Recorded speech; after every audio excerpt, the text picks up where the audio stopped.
Historically, multinationals innovated in rich countries like the US and sold those products in poor countries like India. Reverse innovation is doing exactly the opposite. It's about innovating in a poor country like India and selling those products in a rich country like the US. This may appear completely counterintuitive because if you think about it, it's perfectly logical to see why a poor man would want a rich man's product. Rich man is driving a car, poor man wants a car. Rich man has a cell phone, poor man wants a cell phone. But it is not that logical to see why a rich man would want a poor man's product. That's the essence of reverse innovation. I contend this is going to be probably the most significant growth opportunity for American corporations going forward. Why so? Reverse innovation has two components. First, you can't simply export to poor countries or developing economies. You have to innovate there. That's step one. Step two is take those innovations and really bring them to rich countries. Why is this going to be a significant phenomenon? Let's look at some facts. What this block tells you is there are about 5.5 billion people in the so-called developing economies. That tells me developing economies are bulk of the consuming base. The total size of these economies, the GDP of poor countries, is about $30 trillion. Even if you apply a modest growth rate of 5%, you do the math. 5% on 30 trillion is $1.5 trillion of incremental growth. That's $1,500 billion of incremental growth. Developing economies are huge. They have massive consumption base, but that still doesn't tell you why do you need to innovate there. And we understand why you need to innovate if you look at another statistics, which is what I have got here is GDP per capita. When you look at the GDP per capita, think about India. The GDP per capita in India is about $3,000. The GDP per capita in the US is about $50,000. There is no business model you created for middle America, where the mass market per capita income is $50,000. You can go and try to capture middle India, where the mass market per capita income is $3,000. You have to innovate. What is happening is, you can imagine it this way. In a rich country, there is one person with $1,000 to spend. In a poor country, there are 1,000 people. Each have $1 to spend. The total consumption is the same, but the fundamental difference is in the demand structure. Let's take an example of how reverse innovation works. This is General Electric in their healthcare business. In their healthcare business, GE makes products like CAT scanner, MR machines, ultrasounds, X-ray machines, and this one, which is an electrocardiogram, an ECG machine. This machine probably costs about $25,000. And this comes with a very sophisticated custom printer because you got to print the ECG. That costs another $25,000. This is a $50,000 machine. Extremely powerful machine. It has saved millions of lives. Now, GE used to sell this machine in India. Certainly, there is 10% of hospitals in India who could afford to buy this $50,000 equipment. But the question is, what about the remaining 90% of India? Remaining 90% of India is in rural India. They can't afford this $50,000 price tag. Not only that, in rural India, there are no hospitals.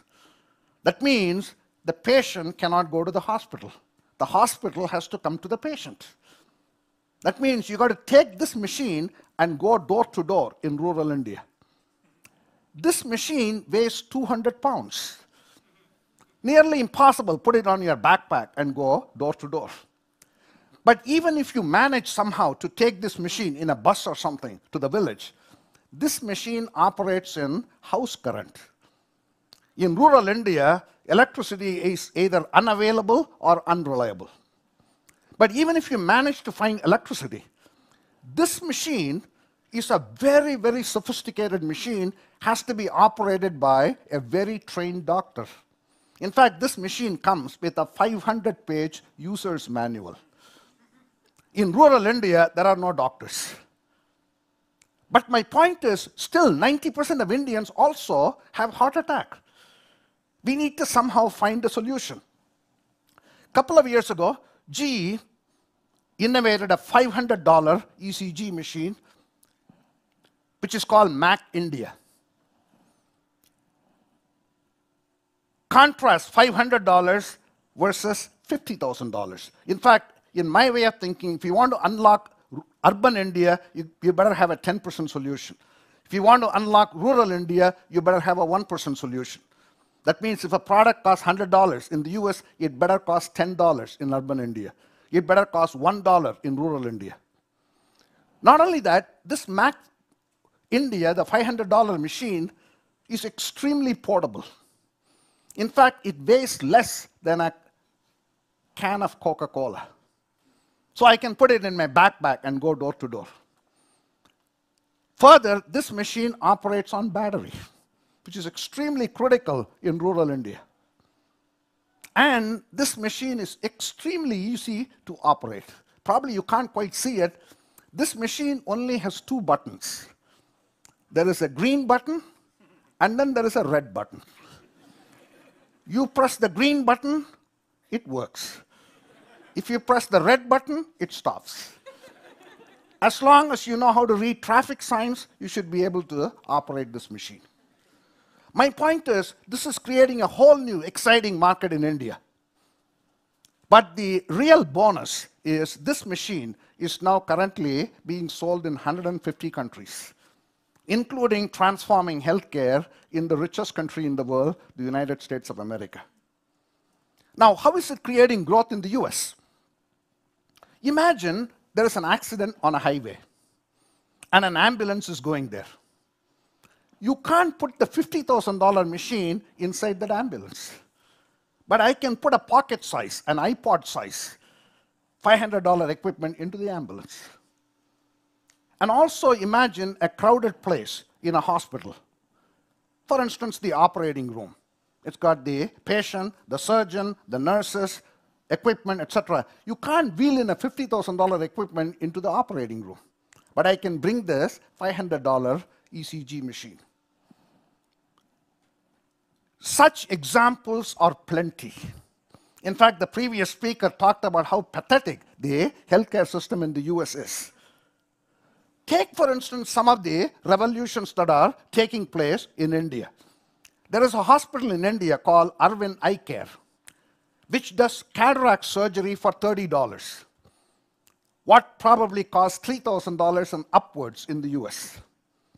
There is another hospital called NH Hospital, which is doing open heart surgery for $2,000, what might cost well over $100,000 in the US. Now, this cost difference cannot be explained simply by labor cost differences between the two countries. This is about breakthrough innovation.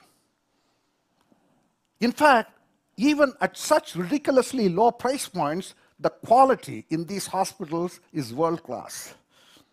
Because poor don't want low-cost products, they want value. NH Hospital, for instance, one of the ways you measure quality in a heart bypass surgery is mortality rate 30 days after surgery. For NH Hospital, the mortality rate 30 days after surgery is 1.4%. The US average is 2%.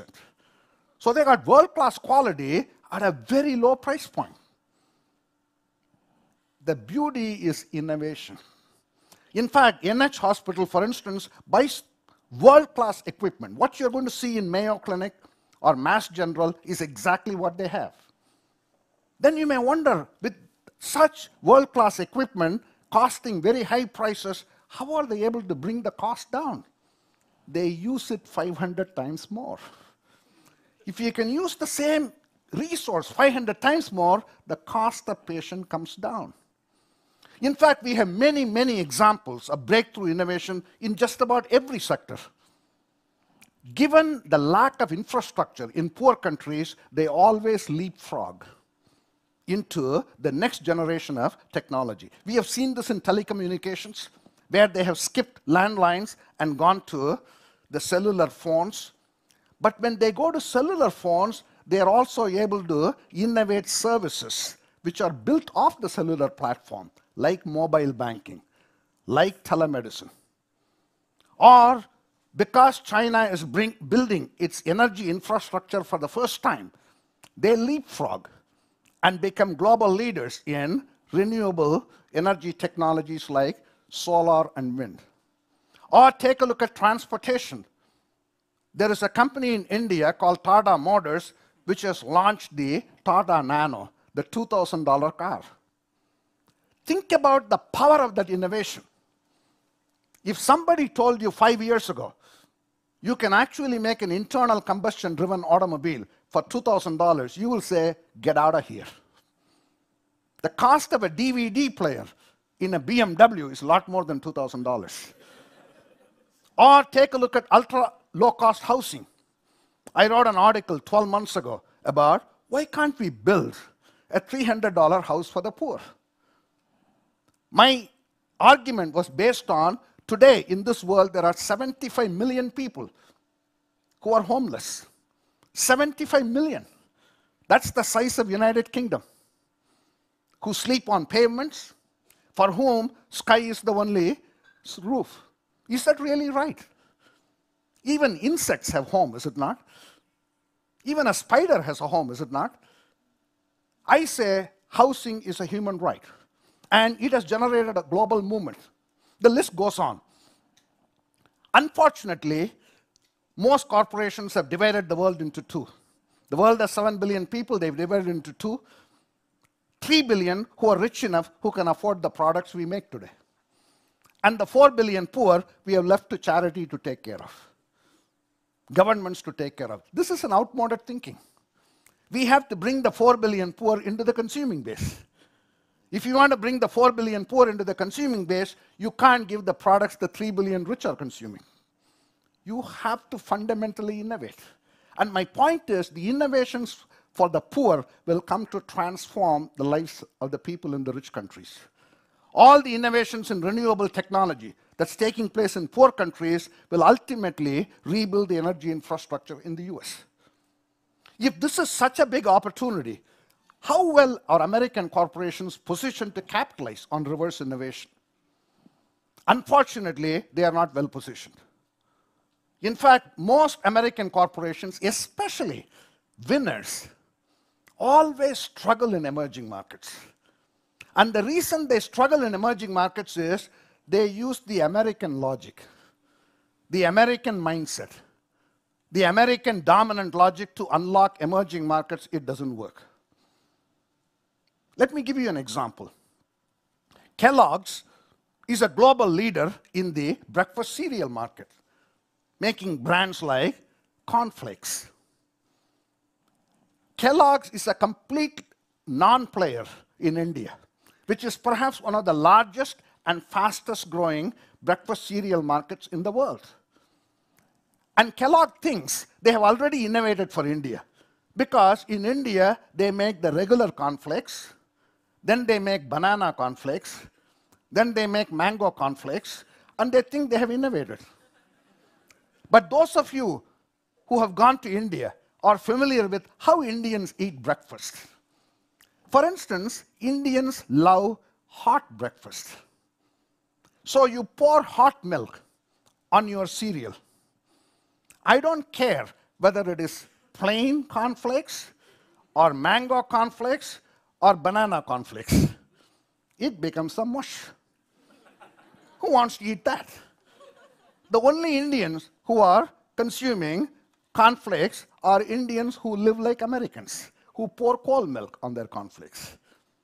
A senior executive sitting in Chicago for Kellogg's might say, well, a small sales revenue in India is okay. Once Indians become more civilized, they will come to my conflicts. My point is, in a multipolar world, who defines who is civilized and who is not? If American companies have to capture this enormous opportunity in reverse innovation, then they have to fundamentally change their dominant logic. When you go to emerging markets, don't ask this question. What is the market for my transplanted global strategy? This is saying, how can I place my cornflakes into the breakfast cereal market in India? You are lost. Instead, you should ask the question, what is the strategy for that market? Can I understand in a deep way what the customer problems are in poor countries? And then try to use my global capabilities to engage in fundamental innovation. We all know one thing. Developed world has slowed down. And the growth is shifting to developing countries. But if you want to capture that growth, you must innovate. But you must have a different paradigm for innovation than what we have in the US. In the US, our paradigm for innovation is, let's spend more money. And as the previous speaker talked about, that's what we have done in healthcare. In order to solve healthcare problems, we say medical science and medical technology, we will push the frontiers of it. Don't even ask about cost. It's not even a second consideration. It's the last. In the US, whenever we want to innovate, we say, you got the blank check. Let's go spend money. In poor countries, you have to innovate by spending less money because they don't have resources. In fact, in poor countries, you have to do a lot more with a lot less. You have to offer a lot of value to the customer with very little cost. You have to do more with less, with lots of people. Therefore, the innovation paradigm has to change from value for money to value for many. And if you want to really provide value for many, then you have to engage in frugal innovation. In fact, Harvard Business Review Press is going to publish a book called Reverse Innovation, which outlines how do you exactly master this art. But here is the real scary thing. If American companies don't do reverse innovation, that doesn't mean poor people in poor countries are going to wait forever. Some local company will do that innovation. When it does that innovation, they will come and disrupt American companies on our shore. By the way, the NH hospital that I was talking to you about, the $2,000 open heart surgery, as we speak, they are opening a 2,000-bed cardiac hospital in Cayman Islands, the largest cardiac hospital in the world. And Cayman Islands is a 60-minute flight from Miami to attend to the American patients at 40% of the cost that we pay here. Reverse innovation is not optional. It is oxygen. It is the very oxygen which will fuel future growth for American companies in America. If America has to remain strong, we have to be as curious about the problems of people in poor countries as we are about the problems of people in rich countries.